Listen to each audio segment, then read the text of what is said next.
Students, welcome to online English classes. Dear students, आज की class में हम पढ़ने वाले हैं लेसन नंबर 5। लेसन नंबर 5 है India's gifts to the world.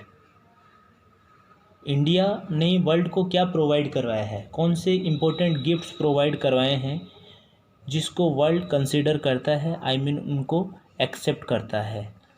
All over world उन गिफ्ट्स की वैल्यूज़ क्या हैं, उनकी इम्पोर्टेंसेस क्या हैं, वो हम पढ़ने वाले हैं। तो इस चैप्टर में नॉर्मली राइटर जो हैं वो दो पार्ट्स डिस्क्राइब करते हैं, दो अलग अलग पार्ट है। फर्स्ट पार्ट जो है वो योगा से रिलेटेड है और सेकंड पार्ट जो है वो इम्पोर्टेंस ऑफ प्योरिटी। तो इस तरह से आप समझेंगे इस चैप्टर को मेनली दो पार्ट्स में डिवाइड किया हुआ है। फर्स्ट जो पार्ट है जैसा आप देख पा रहे हैं वो है हाउ योगा हील्स, इस नाम से रखा है, यानी योगा किस तरह से हील्स करता है, योगा किस तरह से उपचार करता है। तो इस पूरे पार्ट में योगा के बेनिफिट्स बताए हुए हैं। जबकि सेकंड पार्ट जो हम पढ़ेंगे वो होगा प्योरिटी से रिलेटेड, जिसमें कुछ ऐसी इंडियन लेजेंडरी स्टोरीज़ या इंडियन जो ओल्ड एंशिएंट जो स्टोरीज़ हैं वो यहाँ पर डिस्क्राइब की हुई हैं, जिनमें इम्पोर्टेंस ऑफ प्योरिटी को डिस्क्राइब किया है मेनली। तो जैसा आप देख पा रहे हैं कि इसका जो पार्ट फर्स्ट है वो है हाउ योगा हील्स। अब इस चैप्टर में आप नाम से समझ सकते हैं कि योगा के बेनिफिट्स बताए हुए हैं, योगा का यूज़ किस तरह से प्रेजेंट वे में किया जाता है थेरेपीज़ के तौर पर, किस तरह से योगा की इम्पोर्टेंस है, योगा के पार्ट्स क्या हैं, बॉडी को एक्टिव बनाने में योगा का क्या इंपॉर्टेंस है, वो सब बातें हम पढ़ने वाले हैं। तो इस चैप्टर को शॉर्टली कुछ एक्सप्लेन करने के लिए मैंने नोट्स के थ्रू आपको कुछ पॉइंट्स ऐसे यहाँ पर लिखे हैं जिनके थ्रू आप इजीली समझ सकते हैं। तो जैसा आप देख पा रहे हैं लेसन नंबर 5 जो है उसके दो पार्ट हैं। अभी मैंने बताया पार्ट फर्स्ट है how yoga heels and second part जो है वो है प्योरिटी इज़ पावर। तो इन दोनों पार्ट्स को आप सिंपली ऐसे समझ सकते हैं कि ये इंडिया के गिफ्ट हैं, यानी इंडिया ने वर्ल्ड को प्रोवाइड करवाया है कि योगा का इम्पोर्टेंस किस तरह से ऑल ओवर वर्ल्ड या वर्ल्ड वाइड किस तरह से योगा बेनिफिशियल है या एक एडवांटेजियस बन चुका है वर्ल्ड के लिए। तो पार्ट फर्स्ट की हम बात कर रहे हैं हाउ योगा हील्स। जैसा आप देख पा रहे हैं हाउ योगा हील्स एक ऐसा पार्ट है जिसमें बेनिफिट्स ऑफ योगा को डिस्क्राइब किया हुआ है।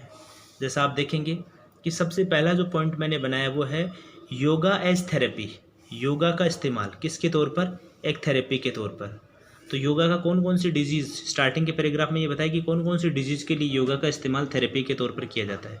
तो उसमें डिजीज़ के नाम हैं और एक इम्पॉर्टेंट क्वेश्चन भी बनता है, cancer, infertility, lung disease, multiple sclerosis, Parkinson's disease, insomnia, high blood pressure and joint pain. ये ऐसी कुछ डिजीज़ हैं जिनके इलाज के लिए योगा का इस्तेमाल एक थेरेपी के तौर पर किया जाता है। नेक्स्ट आप देखेंगे कि योगा जो है वो किस तरह से बेनिफिशियल है। तो उससे पहले एक फंक्शन बताया हुआ बॉडी का कि diseases related to overactive stress, यानी मोस्टली जो डिजीज़ेज होती हैं वो स्ट्रेस से रिलेटेड है। तो आगे जो पॉइंट बताया है वो ये बताया है कि disease related to overactive stress, यानी जो अत्यधिक तनाव से जो बीमारियां बॉडी में एक्टिव होती हैं, जो बीमारियां जो क्रिएट होती हैं बॉडी में, वो कौन कौन सी हैं। तो उनमें कुछ डिजीज़ के नाम लिखे हैं, cardiovascular disease, depression, anxiety, some types of diabetes mellitus. तो ये सब जो चीज़ें हैं वो ये इस तरह की बीमारियां जो हैं वो ओवर एक्टिव स्ट्रेस से रिलेटेड होती हैं। इस पॉइंट के शुरू होने से पहले सिंपली ऐसे बताया हुआ है कि योगा, डिजीज़ एंड स्ट्रेस, इन तीनों के बीच में एक रिलेशन है, क्योंकि मोस्टली जो डिजीज़ होती हैं वो स्ट्रेस से रिलेटेड होती हैं और स्ट्रेस रिलेटेड डिजीज़ का इलाज हम योगा के थ्रू कर सकते हैं या योगा के थ्रू हम उन स्ट्रेस वाले रिलेटेड जो डिजीज़ हैं उनसे हम बच सकते हैं। इसलिए राइटर जो टिमोथी बर्जिन है वो बताते हैं कि योगा, स्ट्रेस और डिजीज़, इन तीनों के बीच में एक रिलेशनशिप है और 90% से भी ज़्यादा जो बीमारियां हैं, डिजीज़ हैं, वो स्ट्रेस से रिलेटेड हैं। इसलिए सिंपली आप समझ सकते हैं कि योगा उन सब बीमारियों को रिकवर करने में एक बेनिफिट दे सकता है, एक फ़ायदा दे सकता है। उसके बाद आगे के पैराग्राफ्स में स्ट्रेस के बारे में बताया है कि stress is the product of sympathetic nervous system, यानी ये सिंपैथेटिक नर्वस सिस्टम का ही क्या है, यह हमारे नर्वस सिस्टम का एक पार्ट होता है या एक उसका प्रोडक्ट होता है। इट इंक्रीजेज तो ये बढ़ा देता है। तो योगा किस किस स्ट्रेस कौन कौन सी चीज़ों को बढ़ा देता है? तो ये हाई ब्लड प्रेशर को बढ़ा देता है, ये हमारी बॉडी के अंदर जो हार्ट रेट्स हैं उनको बढ़ा देता है, हार्ट बीट्स हैं उनको बढ़ा देता है। तो स्ट्रेस एक सिंपैथेटिक नर्वस सिस्टम का एक प्रोडक्ट है। आप इसको सिंपैथेटिक नर्वस सिस्टम को फाइट एंड फ्लाइट रिस्पॉन्स के थ्रू भी समझ सकते हैं। फिर आगे की पैराग्राफ में राइटर कहता है कि long term exposure of stress is harmful, कि स्ट्रेस का जो लंबे समय तक एक्सपोजर होता है, तनाव होता है लंबे समय तक, वो स्ट्रेस हमेशा हार्मफुल होता है। फिर आगे स्ट्रेस से रिलेटेड बताया कि stress can lead the high blood level of cortisol, कि स्ट्रेस से कॉर्टिसोल हार्मोन जो है उसका लेवल बढ़ सकता है।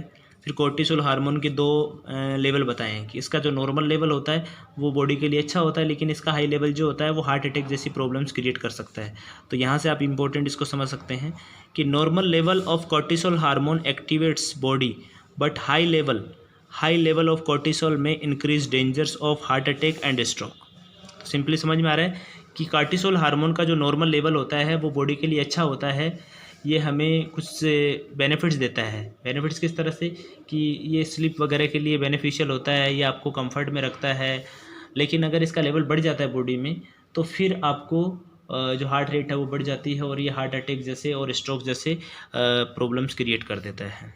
लास्ट में आगे के पैराग्राफ्स में एक रिस्पांस बताया, फाइट एंड फ्लाइट रिस्पांस, जो पैरासिम्पैथेटिक नर्वस सिस्टम को एक्टिवेट कर देता है। और इसके बाद में राइटर कहता है कि relaxation response is known as the rest and renew, कि रिलैक्सेशन रिस्पांस होता है बॉडी में जिसको रेस्ट एंड रिन्यू के नाम से भी जाना जाता है। फिर योगा के बारे में बताया कि योगा जो है वो हमारी बॉडी के अंदर पैरासिम्पैथेटिक नर्वस सिस्टम को क्या कर देता है, एक्टिवेट कर देता है, और ये कॉर्टिसोल के लेवल को भी क्या करता है, कंट्रोल करता है। तो राइटर कहता है कि yoga activates the parasympathetic nervous system and controls the level of cortisol, कि योगा जो पैरासिम्पैथेटिक नर्वस सिस्टम है उसको कंट्रोल करता है और कॉर्टिसोल हार्मोन का जो लेवल है उसको कंट्रोल करता है और पैरासिम्पैथेटिक नर्वस सिस्टम को एक्टिवेट कर देता है। इसी तरह से लास्ट के 2 पैराग्राफ जो हैं उनमें योगा के पोस्चर्स बताए हुए हैं कि योगा के क्या क्या पोस्चर हैं। योगा की जो ट्विस्टिंग, इन्वर्टिंग, बेंटिंग, इस तरह की जो पोस्चर्स होती हैं वो बॉडी को फ्लेक्सिबल बनाती हैं, बॉडी के अंदर ब्लड प्रेशर के लेवल को मेंटेन करती हैं। इसी तरह से योगा जो है उसकी पोस्चर्स हीलिंग एबिलिटी को बढ़ाती है। योगा की जो ब्रीथिंग टेक्निक है वो लंग कैपेसिटी को बढ़ाती है।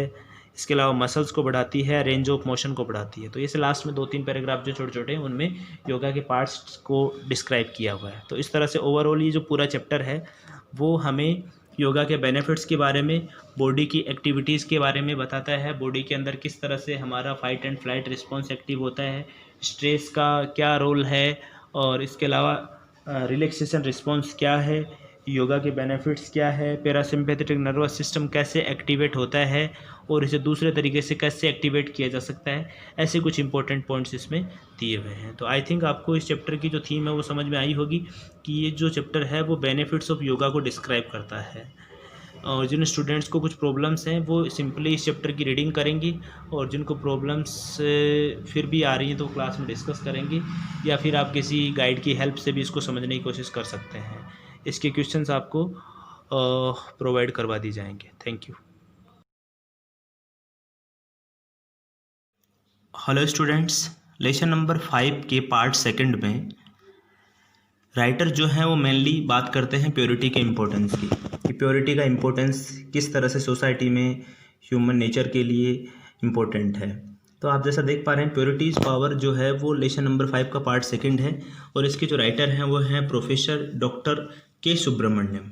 डॉक्टर के सुब्रमण्यम जो हैं वो इस पूरे चैप्टर में प्योरिटी के इम्पोर्टेंस को बताते हैं, और ऐसी कुछ एंसेंट स्टोरीज़ इंडियन इपिक से जो बिलोंग करती है उन स्टोरीज़ को वो यहाँ पर डिस्क्राइब करते हैं जो प्योरिटी के इम्पोर्टेंस को बताती है।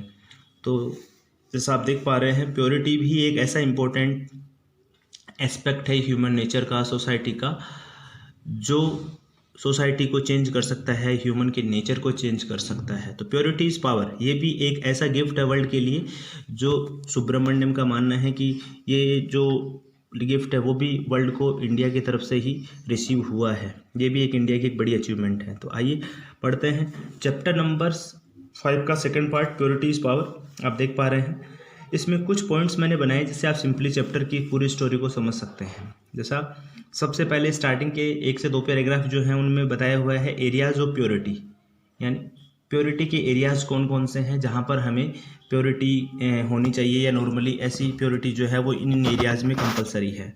तो राइटर मानते हैं कि एनवायरनमेंट की प्योरिटी और सोसाइटी की प्योरिटी सबसे इम्पोर्टेंट है।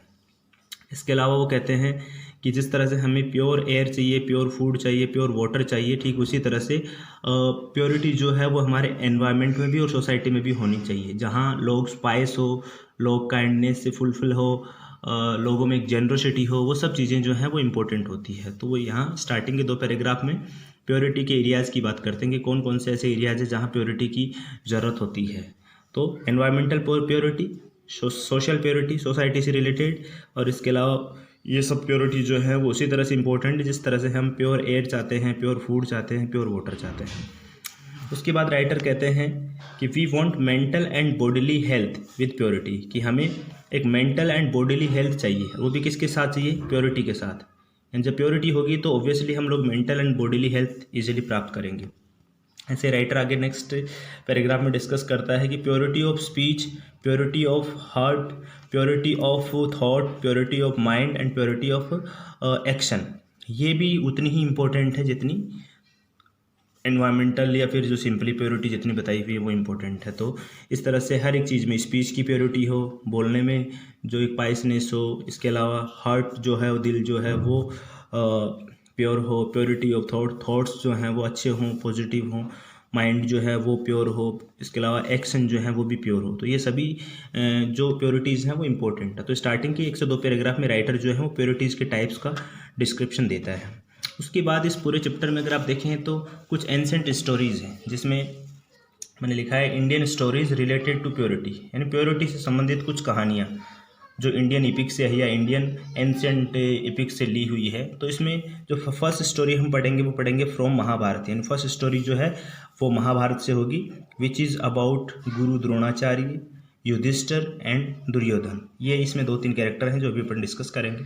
सेकंड जो स्टोरी इसमें आगे आप पढ़ेंगे वो है किसी एक इंडियन सेंट के बारे में जिसका नाम है पाव हरी बाबा। पाव हरी बाबा एक ऐसे कैरेक्टर हैं जो पायस थे, एक ऐसे सेंट थे जो पायस थे, और उन्होंने अपने नेचर से बहुत सारे ऐसे अपसर्ड नेचर वाले या ऐसे कई थीप जैसे कैरेक्टर जो हैं उनको चेंज किया है, या उनके नेचर को चेंज करने में उनकी एक काफ़ी बड़ी भूमिका रही है।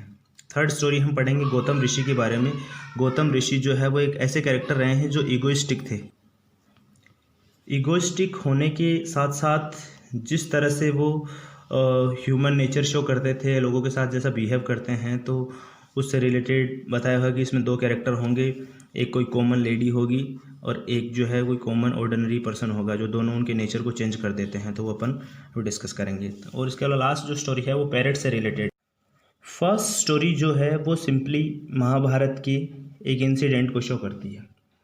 फर्स्ट स्टोरी में राइटर जो हैं वो कहते हैं कि एक बार गुरु द्रोणाचार्य ने युधिष्ठिर और दुर्योधन दोनों को एक टास्क के लिए बुलाया, और वो जो टास्क होता है वो ये होता है कि दुर्योधन को एक अच्छा आदमी सोसाइटी से लाने के लिए कहा गया और युधिष्ठिर को एक बुरा आदमी लाने के लिए कहा गया। तो इस तरह का एक असाइनमेंट उनको मिला, लेकिन उस असाइनमेंट को वो फुलफ़िल नहीं कर पाए। दोनों ही जो हैं वो पूरी हस्तिनापुर सिटी में घूमने के बाद वापस ऐसे ही लौट आते हैं।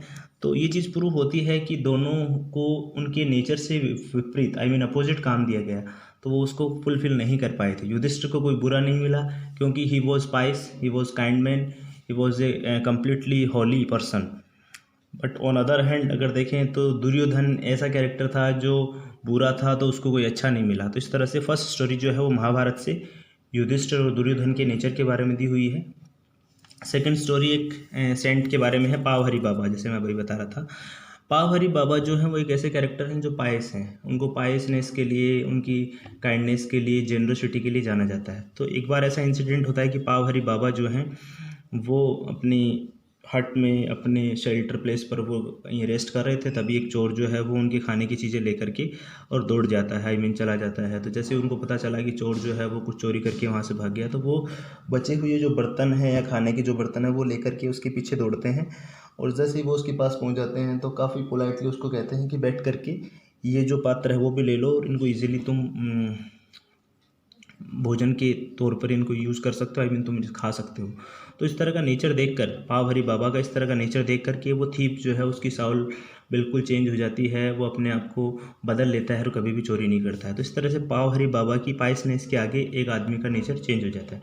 तो ये भी एक सिंपल सी स्टोरी है, पढ़ेंगे समझ में आ जाएगी। थर्ड स्टोरी जो है वो गौतम ऋषि के बारे में है। गौतम ऋषि वाला जो ये पार्ट है वो इम्पोर्टेंट है। इस पार्ट में, इस इंसिडेंट में ये बताया कि गौतम ऋषि एक ऐसे ऋषि रहे हैं जो काफ़ी कठोर तपस्या करते हैं। आई मीन उनकी जो ऑस्ट्रिच का टाइप था वो काफ़ी ज़्यादा डिफ़िकल्ट था। वो काफ़ी महीनों तक जो है वो बिना कुछ खाए पिए अपने एक टांग पर खड़े होकर के, और इस तरह से एक डिफ़िकल्ट वे था जो तपस्या का, या जिस तरह से उनकी जो तपस्या का जो वे था वो काफ़ी डिफ़िकल्ट था। और इस डिफ़िकल्ट वे की वजह से उनको धीरे धीरे कुछ ऐसी स्पिरिचुअल ताकत जो है वो, कुछ ऐसी स्पिरिचुअल जो स्ट्रेंथ है वो मिलने लगी। और उसके बाद एक इंसिडेंट होता है कि एक दिन सुबह सुबह जब वो स्नान कर रहे थे तो किसी पेड़ के ऊपर से एक जो क्रेन है वो उनके ऊपर कुछ ड्रॉपिंग कर देता है, आई मीन बीट वगैरह कर देता है। और उस बीट को देख करके वो काफ़ी गुस्सा हो जाते हैं। उसको ऐसा लगता है कि इस क्रेन ने उनकी तपस्या को या इस पूजा पाठ को डिस्टर्ब किया सुबह सुबह, इसलिए वो उसको काफ़ी एंग्री वे में उसकी तरफ देखते हैं, गुस्से की गेजिंग से, नज़र से देखते हैं, और उनकी गेज़ की वजह से ही वो सारा जो है वो ख़त्म हो जाता है। लेकिन उसके बाद जस्ट वो ऐसा फील करते हैं कि शायद उनके अंदर एक स्पिरिचुअल ताकत आ गई है, वो किसी को भी क्या कर सकते हैं, अपनी नज़रों के दम पर या नज़रों से मार सकते हैं अगर किसी पर भी, या किसी पर भी उनको अगर गुस्सा आता है। तो इस तरह से वो थोड़े से ईगोइस्टिक हो जाते हैं। उसके बाद दोपहर में जब वो खाने वगैरह के लिए किसी सिटी में या उसी कस्बे में जब वो घर पे जाते हैं खाना वगैरह लेने के लिए या किसी से भिक्षा लेने के लिए, तो वो एक ऐसे घर पे जाते हैं जहाँ लेडी जो है वो उनको वेट करवा देती है। और उस लेडी का के बारे में हम ये पढ़ते हैं कि लेडी काफ़ी ज़्यादा पंक्चुअल थी। वो अपनी फैमिली मेम्बर्स को लेकर, अपनी ड्यूटी को लेकर काफ़ी ज़्यादा रिस्पॉन्सिबल थी, और वो काफ़ी प्योर पाइस लेडी थी। तो सिंपली वो गौतम ऋषि के एंगर को देख करके समझ गई थी कि मैं कोई क्रेन नहीं हूँ, और जो जिस तरह से क्रेन तुम्हारी नज़रों से मतलब मर गया था, तुम्हारी गेज से उसकी डेथ हो गई थी, तो उस तरह से मैं कोई क्रेन नहीं हूँ जो तुम्हारी नज़रों से मतलब मर जाऊँगी। इस तरह से उसने सिंपली उसको बोला। तो गौतम ऋषि को लगा कि इस लेडी को मेरे उस इंसिडेंट के बारे में कैसा पता चला। तो इस तरह से वो काफ़ी ज़्यादा एक्साइटेड हो जाता है उसके बारे में जानने के लिए। फिर गौतम ऋषि को वो लेडी कहती है कि अगर आप कुछ ज़्यादा जानना चाहते हैं तपस्या के मैनर के बारे में, तो मैं आपको एक एड्रेस देती हूँ। फिर वो लेडी जो है वो उसको एक ऐसे पर्सन के पास भेज देती है जो एक कॉमन पर्सन है, एक ऑर्डिनरी आदमी एक कॉमन पर्सन के पास उसको भेज देती है। तो वो ऑर्डिनरी मैन फिर उसको अपने घर पे लेके जाता है और उसको वहाँ पर भी वो डिले करवाता है। और वो ऑर्डिनरी मैन जो है वो भी ऐसा पर्सन है जो अपनी फैमिली ड्यूटीज़ को, जो अपने डेली रूटीन के काम है, अपने फादर मदर से, अपने बच्चों से रिलेटेड, उसको वो प्रायोरिटी ज़्यादा देता है बजाय उस सेंट को, गौतम ऋषि को हैंडल करने की। तो इस तरह से दोनों जगह पर ही वो लेडी से और ऑर्डिनरी मैन की जो ड्यूटीज़ हैं, उनकी जो वे ऑफ स्टाइल है, लिविंग स्टाइल है, उसको देखकर काफ़ी इम्प्रेस हुआ। और उसके बाद उसने अपना इगोइस्टिक वे जो है उसको छोड़ दिया और एक अच्छा सन्यासी बन गया। तो इस तरह से थोड़ा सा बड़ा इंसिडेंट है गौतम ऋषि। इसके अलावा एक लेडी का डिस्क्रिप्शन दिया और एक ऑर्डिनरी पर्सन। लास्ट जो स्टोरी आप पढ़ेंगे वो पैरेट्स के बारे में है कि किस तरह से हमारा आसपास का एनवायरनमेंट और हमारी केयरिंग जो है वो हमारा कैरेक्टर बनाती हैं। तो यहाँ राइटर कहते हैं कि पैरेट्स की स्टोरी में ऐसा है कि दो पैरेट्स थे जो एक ही मदर बर्ड से जिनका जन्म हुआ था, लेकिन उन दोनों पैरेट्स की जो केयरिंग होती है वो डिफरेंट डिफरेंट लोगों के द्वारा होती है। यानी एक पैरेट को किसी हंटर ने पाला था और एक पैरेट को किसी सेज ने, आई मीन सेंट ने पाला था, किसी सन्यासी साधु आदमी ने पाला था। अब दोनों में डिफरेंस क्या है कि हंटर जो है उसकी लैंग्वेज काफ़ी वल्गर है, काफ़ी अबसर्ड है, आई मीन वो उसके साथ इस तरह की वर्डिंग यूज़ करता है। तो हंटर से जो चीज़ें उसको एक पैरेट को सीखने को मिली उसने वो सारी अडोप्ट कर ली। दूसरा जो पैरेट है वो अपने सेंट से, अपने मालिक से जो चीज़ें सीखता है वो ऐसे फेयरवेल कैसे करते हैं, किसी को नमस्कार कैसे करते हैं, तो कॉमन ऐसी सुबह सुबह बोलने वाली अच्छी बातें उसने सीखी। तो दोनों ही पैरेट्स जो हैं उनकी केयरिंग का मैनर अलग अलग था, उनको जो एटमॉस्फेयर मिला वो एटमॉस्फेयर दोनों का अलग अलग था। तो इस तरह से दोनों के ऊपर एटमॉस्फेयर की प्योरिटी का इंपॉर्टेंस बताया हुआ है कि किस तरह से दोनों का नेचर जो है वो प्योरिटी के अकॉर्डिंग ढल जाता है। तो इस तरह से थर्ड स्टोरी है जिसमें पैरेट को एक ने हंटर ने पाला और एक को सेंट ने पाला। दोनों के जो पैरेट है वो दोनों डिफरेंट नेचर वाले हो गए थे, दोनों का जो बिहेवियर था वो बिल्कुल डिफरेंट हो गया था। तो इस डिफरेंट बिहेवियर होने के पीछे सिंपल सा एक ही रीज़न समझ में आता है कि जो अच्छा पैरेट प्रूव हुआ उसके आसपास एनवायरनमेंट काफ़ी अच्छा था, उसको एक ऐसे सेंट के द्वारा ट्रेनिंग दी गई, सिखाया गया, जो खुद एक वाइस हार्टेड पर्सन है। बट ऑन अदर हैंड अगर दूसरी तरफ देखें अपन, तो जो सेकंड पर्सन है हंटर, वो थोड़ा ऐसा ही था, वल्गर था, उसकी जो लैंग्वेज थी वो अच्छी नहीं थी। तो उस पैरेट ने हंटर से जो सीखा वो काफ़ी ज़्यादा भद्दा था, काफ़ी ज़्यादा वल्गर था, और इस तरह से दोनों में एक डिफरेंसेस जो है वो लास्ट में डिस्कस किया हुआ है। तो इस तरह से इस पूरे चैप्टर में प्योरिटी के इंपॉर्टेंस को राइटर जो हैं वो एक्सप्लेन करते हैं। तो जैसा आप देख पा रहे हैं, प्योरिटी इज़ पावर, ये पार्ट सेकंड है लेसन नंबर 5 का। इसको आप जब पढ़ेंगे इजीली समझ में आ जाएगा। Thank you.